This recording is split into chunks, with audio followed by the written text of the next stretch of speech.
رادیو مهر تقدیم می کند. برنامه‌ای که در آن میشنوید صدای بارش باران بهار و احساس میکنید بوی نمی خاک را.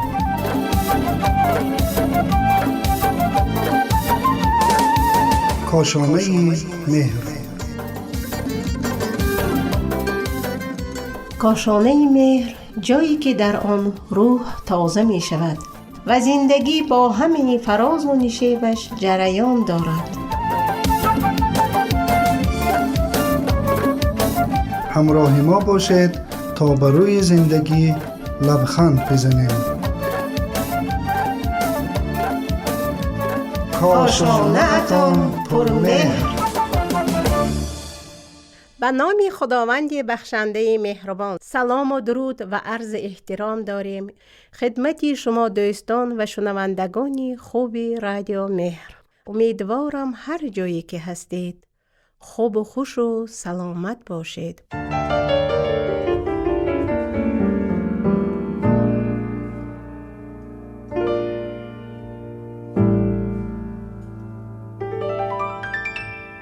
سپاسگزارم که برنامه ما را برای شنیدن انتخاب کردید. امروز هم در خدمت شما عزیزان هستیم با برنامه کاشانه مهر. با ما همراه باشید.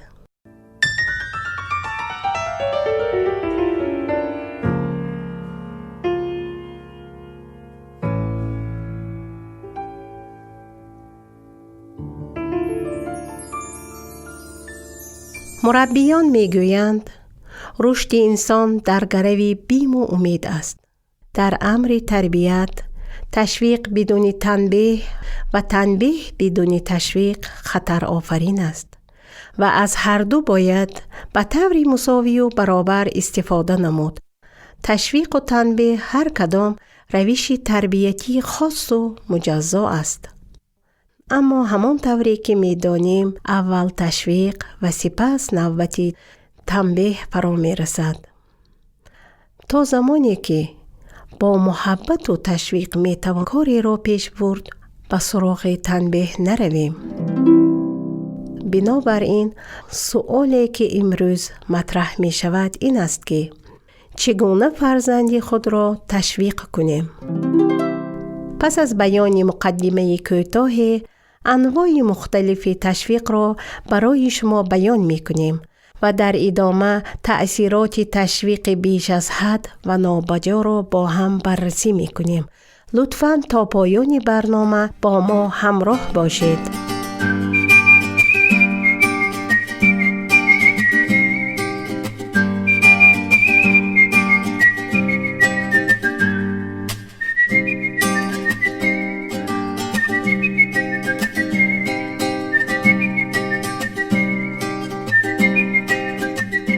همراهان گرامی، همان طوری که می دانیم در تربیت انسان تشویق و ترغیب اصلی کاری است، نه تنبیه و مجازات.